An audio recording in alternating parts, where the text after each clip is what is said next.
کیا آپ جانتے ہیں کہ حضرت علی اصغر رضی اللہ تعالیٰ عنہ کو کیسے شہید کیا گیا؟ آپ کو شہید کرنے والے بدبخت کا نام کیا ہے؟ اسلام میں نوحہ کرنا اور سینہ کوبی کرنا کیسا ہے؟ کیا آپ کو معلوم ہے کہ حضرت سکینہ کو امام علی مقام علیہ السلام کس کے سپرد کر کے گئے؟ یہ سب جاننے کے لیے آپ سے گزارش ہے کہ آپ ہماری اس ویڈیو کو شروع سے لے کر آخر تک ضرور دیکھیے۔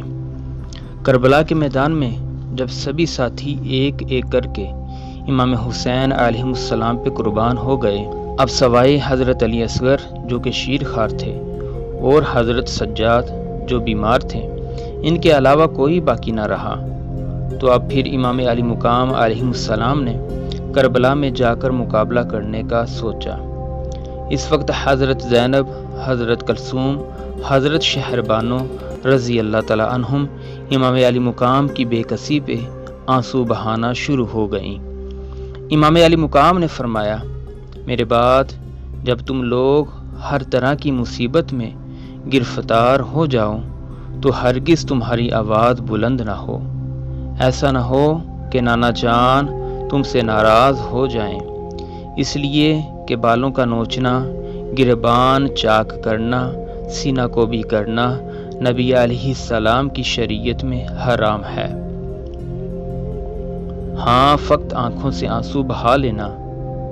حضرت سکینہ رضی اللہ تعالیٰ عنہا کو حضرت زینب رضی اللہ تعالیٰ عنہا کی گود میں دے کے فرمایا، اے میری پیاری بہن سکینہ کا خاص خیال رکھنا، اس کی آنکھوں میں کبھی آنسو نہ آنے دینا۔ حضرت زینب سلام اللہ علیہا نے عرض کیا، اے میرے پیارے بھائی، میری جان بھی سکینہ کے لیے حاضر ہے، مگر جب یہ آپ کا پوچھے گی اور بابا بابا کہہ کر بلائے گی تو میں کس طرح اس کو مناؤں گی؟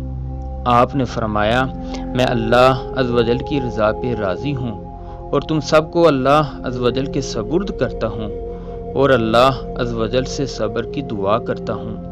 یہ فرما کر اپنے گھوڑے کی لگام کو تھاما اور میدان میں جانے کا ارادہ کیا تو خیمے سے آواز آئی، آپ واپس خیمے میں تشریف لے آئے تو حضرت شہربانو نے عرض کیا کہ لخت جگر علی اصغر پیاس سے بے ہوش ہونے والے ہیں، کئی دنوں سے بھوکے اور پیاسے ہیں، ہم ان کو کیا کھلائیں کیا پلائیں؟ دودھ تک خشک ہو چکا ہے، اگر اس شیر خوار کے لیے ایک چلو پانی مل جائے تو اس کی جان بچ سکتی ہے۔ امام علی مقام نے فرمایا کہ میں اس کے لیے کوشش کرتا ہوں۔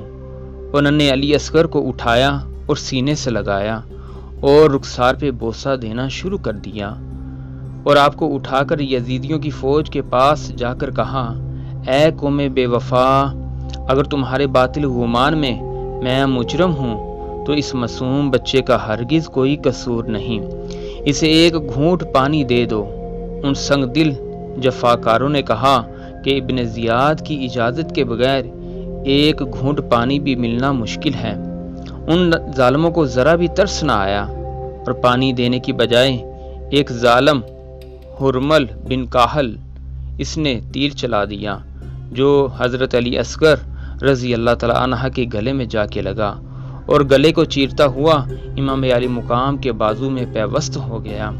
امام علی پاک نے علی اصغر کو اٹھایا اور گلے سے تیر کھینچا اور خیمے کی طرف واپس تشریف لے آئے اور حضرت شہربانو کی گود میں حضرت علی اصغر کی لاش کو رکھ کے فرمایا، اے شہربانو، تمہارے بیٹے کو ساقی کوثر علیہ السلام نے جنت کا پانی پلا دیا ہے۔